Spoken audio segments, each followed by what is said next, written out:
നമ്മുടെ മനസ്സിനെ ശാന്തമാക്കാനായിട്ടുള്ള ഒരു സൂത്രവിദ്യ പറഞ്ഞുതരാം. ഒരിക്കല് ഒരാള് വന്യമൃഗങ്ങളുടെ മുന്നിൽപ്പെട്ട് കാട്ടിലൂടെ സ്വന്തം ജീവൻ രക്ഷിക്കാൻ ഇങ്ങനെ പാടുപെട്ട് ഓടുകയായിരുന്നു. ഓടി ഓടി ഓടി അയാള് ചെന്നെത്തിയത് ഒരു വലിയ മലഞ്ചെരുവിലാണ്. പെട്ടെന്ന് കാല് തെറ്റി താഴേക്ക് വീണയാൾ ഭാഗ്യം കൊണ്ട് അവിടെ ഉണ്ടായിരുന്ന ഒരു ചെറിയ മരക്കൊമ്പിൽ ഇങ്ങനെ പിടിച്ചു തൂങ്ങിക്കിടന്നു. മുകളിലേക്ക് നോക്കിയാൽ അവിടെ വന്യമൃഗങ്ങളൊക്കെ നിൽക്കുന്നു. താഴേക്ക് നോക്കിയാൽ അഗാധമായിട്ടുള്ള ഒരു കയയാണ്. അയാൾക്ക് മുകളിലേക്ക് കയറാനും പറ്റുന്നില്ല, താഴേക്ക് ചാടാനും പറ്റുന്നില്ല. ഇങ്ങനെ മരണഭയം കൊണ്ടിട്ട് അയാളുടെ മനസ്സ് വല്ലാതെ ഇങ്ങനെ പേടിച്ച് ഒലഞ്ഞു പോകുന്ന ഒരു അവസ്ഥ. എന്റെ ജീവിതം തീർന്നു, ഇനി എനിക്ക് എങ്ങനെ രക്ഷപ്പെടും എന്നൊക്കെ കരുതി അയാൾ വിറച്ചു നിൽക്കുകയാണ്. ആ ഒരു ഭയാനകമായിട്ടുള്ള നിമിഷത്തിലാണ് ആ മലഞ്ചെരുവിൽ നിന്ന് മുളച്ചു വന്നിരുന്ന ഒരു ചെറിയ ചെടിയും അതിലുണ്ടായിരുന്ന ചുവന്ന് തുടുത്ത ഒരു സ്ട്രോബെറി പഴങ്ങളൊക്കെ അദ്ദേഹത്തിന്റെ ശ്രദ്ധയിൽപ്പെട്ടത്.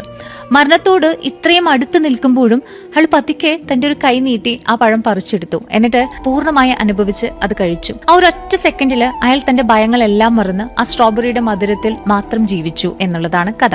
നമ്മുടെ മുന്നിലുള്ള വലിയ അപകടങ്ങളെ മറന്നു കളയണം എന്നല്ല ഈ കഥ പറയുന്നത്. പകരം ജീവിതം എത്രയൊക്കെ പ്രതിസന്ധിയിലാണെങ്കിലും ഈ കാണുന്ന നിമിഷത്തിൽ നമ്മൾ ജീവനോട് നിലനിർത്തുന്ന വളരെ ചെറിയൊരു കാര്യമെങ്കിലും നമ്മുടെ മുന്നിലുണ്ടാകും എന്ന് ഓർമ്മിപ്പിക്കാനായിട്ടാണ്. ചെറിയ ചെറിയ കാര്യങ്ങൾ നമ്മുടെ മുമ്പിലുണ്ട്.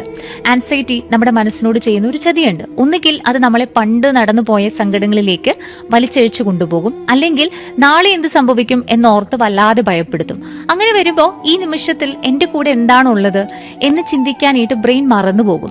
നമ്മുടെ റിയൽ ലൈഫിൽ ഈ ഒരു വലിയ മലഞ്ചെരുവ് എന്ന് പറയുന്നത് ഒരു പക്ഷേ ഒരു റിലേഷൻഷിപ്പ് ബ്രേക്കപ്പോ, ഒരു രോഗവിവരമോ, കരിയറിലൊരു തകർച്ചയോ, അല്ലെങ്കിൽ നമുക്ക് നിയന്ത്രിക്കാൻ പറ്റാത്ത നമ്മുടെ ഭാവിയോ ഒക്കെ ആകാം.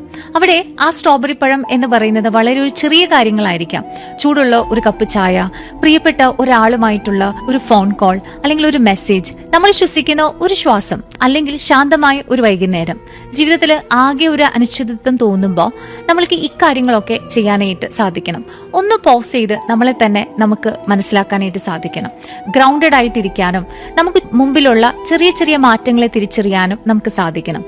നമ്മുടെ ഹീലിംഗ് എന്ന് പറയുന്നത് ജീവിതത്തിലെ എല്ലാ പ്രശ്നങ്ങളും ഒന്നിച്ചു പരിഹരിക്കുന്നതിലല്ല, മറിച്ച് എത്ര വലിയ പ്രതിസന്ധിയിലും നമ്മുടെ മുന്നിലുള്ള ആ ചെറിയ സ്ട്രോബെറിയെ തിരിച്ചറിയാൻ തുടങ്ങുന്ന ആ ഒരു നിമിഷത്തിലാണ്. അത്തരം ചെറിയ ചെറിയ നല്ല കാര്യങ്ങൾ നമുക്ക് ചുറ്റുമുണ്ട്.